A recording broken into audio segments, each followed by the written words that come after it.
Uma das mais emocionantes profecias da Bíblia é a do grande reavivamento final em Israel, quando muitos da nação estarão renovando com Deus a aliança abraâmica. Nessa ocasião, os judeus farão um trabalho maravilhoso no preparo do mundo para receber a Cristo em sua segunda vinda. Veja, por exemplo, o que diz em Zacarias, capítulo 8, versículo 23. Assim diz o Senhor dos Exércitos: naquele dia sucederá que pegarão 10 homens de todas as línguas das nações, pegarão, sim, na orla da veste de um judeu e lhe dirão: iremos convosco, porque temos ouvido que Deus está convosco. Glória a Deus, será maravilhoso quando finalmente haverá essa grande conversão e volta para Deus dentre os de Israel. E as nações saberão que Deus tem guiado a história de Israel. E as nações saberão que Deus tem protegido o seu remanescente. Será um poderoso testemunho nessa época. Justamente numa época, num outro estudo eu vou mostrar aqui, onde o anticristo, a besta, estarão justamente fazendo a guerra contra a lei de Deus. E dentre os mandamentos de Deus, tem um que vem lá desde o dia da criação, que é o do dia do descanso, né? Que Deus criou o mundo em 6 dias e descansou no sábado.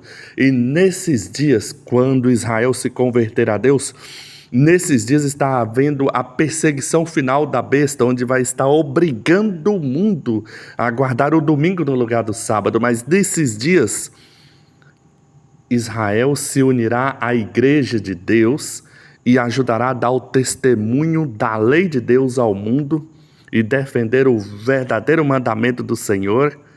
E nesse tempo, será grande a obra que os judeus farão em nome de Cristo, preparando o mundo para a segunda vinda. É uma coisa extraordinária que está nas profecias. Eu fico impressionado e maravilhado com os desígnios do Senhor. Muito bem, meus amigos, e podemos agora questionar, pensar aqui um pouco como que haverá essa mudança intrigante de Estado na nação de Israel. Um povo historicamente, em sua maioria, rebelde em relação à aceitação de Jesus como Messias. Que coisas acontecerão que levarão essa nação a aceitar, em grande maioria, a Jesus como o Messias? O que acontecerá de fato? Entre outras coisas, tem uma que eu quero destacar aqui que estará acontecendo, que será a grande contribuição para a conversão da nação de Israel, que se encontra em Zacarias capítulo 10. Capítulo 10 de Zacarias também pontua, menciona a conversão final de Israel. Veja, por exemplo, o versículo 9. Ainda que os espalhei por entre os povos, eles se lembram de mim, em lugares remotos. Olha que impressionante. Essa profecia mostra exatamente o que Israel passou na história desde que crucificaram Jesus, que parte da nação crucificou a Jesus. Eles foram espalhados por entre todas as nações, mas nos últimos dias nós vemos aqui uma renovação da aliança abraâmica. Eles se lembram de mim. Vemos a conversão final no meio desta nação, um grande reavivamento. O interessante é que aqui no capítulo 10 de Zacarias está relacionado com esses últimos dias de conversão final a Israel, uma coisa que a profecia chamou de, vamos ver, capítulo 10, verso 1. Pedi ao Senhor chuva no tempo das chuvas serôdia. Olha só, a chuva serôdia. Isso estará acontecendo nesse tempo da conversão final de Israel. O Senhor que faz nuvens de chuva e dá aos homens aguaceiro e a cada um erva do campo. O que é a chuva serôdia? Bem, na natureza, na região da Palestina, nós temos 2 grandes chuvas. as primeiras chuvas, chamadas de chuva temporã, que acontece ali por ocasião do outono em Israel, na Palestina, e essas chuvas servem para germinar os grãos no campo e para as plantas começarem a crescer e desenvolver. São as primeiras chuvas. Depois, na ocasião da primavera, temos o grande aguaceiro da chuva serôdia, que acontece perto da colheita, justamente para amadurecer o fruto. Sem a chuva serôdia, não temos colheita, mas com a chuva serôdia, temos então ali na região da Palestina uma grande colheita. Mas a Bíblia usou esses exemplos e ilustrações da natureza para apontar dois grandes derramamentos do Espírito Santo. Sim, amigos, a chuva serôdia representa um poder do Espírito Santo, que será derramado sobre a terra nos últimos dias, e Israel vai experimentar esse poder, segundo as profecias. No livro de Joel também, falando dessas chuvas, Joel 2 fala claramente das duas chuvas que Deus derramará sobre a terra, a chuva temporã e a serôdia. E lá pelo verso 29 fica muito claro que essas chuvas representam o Espírito Santo, porque aí então o profeta fala claramente: eu derramarei o Espírito sobre toda a carne. Essa profecia teve um primeiro cumprimento em Pentecostes. Pedro até citou essa profecia em Atos. No dia de Pentecostes, a igreja experimentou o derramamento do Espírito Santo na forma da chuva temporã. E grande foi a obra de Deus. Indistintamente, judeus e gentios receberam o poder e o refrigério do Espírito e proclamaram a mensagem do Messias por todo o mundo, com grande poder e operações de sinais e maravilhas. Mas a profecia não fala somente da chuva temporã, as primeiras chuvas. A profecia fala também da chuva serôdia. Essa parte ainda não se cumpriu e virá aos últimos dias. Além do profeta Joel, Zacarias, Oséias, que falaram dessas chuvas, nós temos Tiago, que fala claramente que a segunda vinda de Cristo não acontecerá sem antes a terra receber as duas chuvas. Tiago 5,7, que diz: sede, pois, irmãos, pacientes, até a vinda do Senhor. Eis que o lavrador aguarda com paciência o precioso fruto da terra, até receber as primeiras e as últimas chuvas. Algumas Bíblias dizem a chuva temporã e a chuva serôdia. Então Cristo não virá antes que a terra receba as duas chuvas. Falta ainda receber a chuva serôdia, o grande derramamento final do Espírito Santo. E será nessa ocasião que veremos uma grande conversão dentro da nação de Israel. E no livro de Zacarias, capítulo 12, nós vemos claramente esse derramamento do Espírito Santo sobre a nação de Israel. Zacarias, capítulo 12, versículos 12 a 14. Zacarias 12, vamos ler do verso 10, que diz o seguinte: e sobre a casa de Davi e sobre os habitantes de Jerusalém derramarei um espírito de graça e de súplicas. Olharão para aquele a quem traspassaram.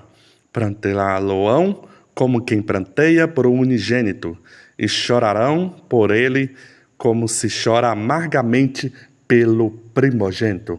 Aqui vemos claramente uma menção ao derramamento do Espírito Santo, um espírito de graça e de súplica, e a conversão de Israel.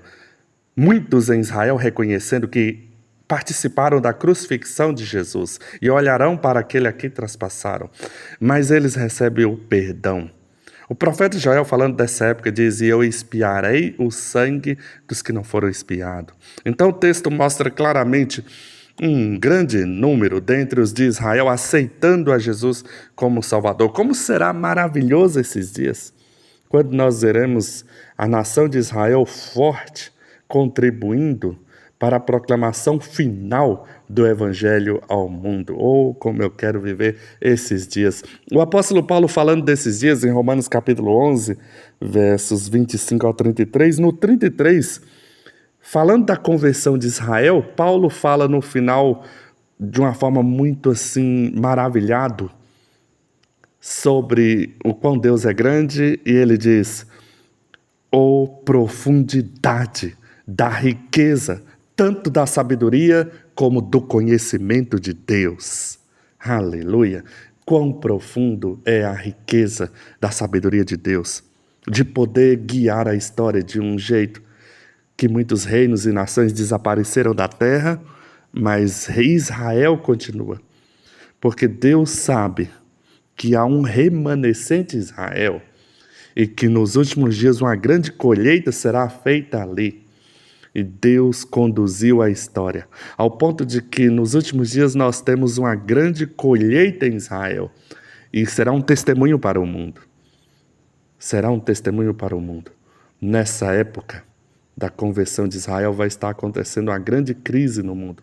O anticristo, a besta, vai impor uma lei de homem no mundo, obrigando o mundo inteiro a seguir a sua lei ao invés da lei de Deus. É por isso que Malaquias, quando também profetizou a conversão de Israel, lá diz assim: lembrai da lei que dei ao meu servo Moisés no monte Horebe, alguma coisa assim, Malaquias 4, né? Muito bem, nos últimos dias o grande conflito envolverá a lei de Deus. E nessa época, quando o dia de guarda, segundo a lei de Deus, for terrivelmente afrontado, porque sabemos que o grande Criador, um dos primeiros mandamentos que aparece na revelação bíblica é o mandamento do Shabat, do sábado. Porque quando Deus criou esse mundo em 6 dias, Ele descansou no sábado e santificou. Tem alguns que dizem que o sábado era coisa de judeu, mas quando Deus criou o sábado, nem existia judeu. Só estava Adão e Eva ali na criação do mundo. E Deus descansou no sábado. Alguns dizem que o sábado era uma lei temporária do velho pacto, uma forma de remediar o pecado ali com sacrifícios. E então o sábado fazia parte daquele conjunto de leis que quando Cristo chegou teria sido encerradas.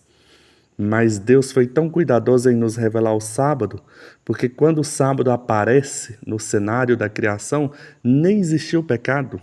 Antes do pecado, na criação do mundo, Deus já separou o sábado como um dia santo, porque Deus criou o mundo em 6 dias e descansou no 7º. Então é um mandamento assim que não há a menor sombra de dúvida que ele permanece no reino messiânico.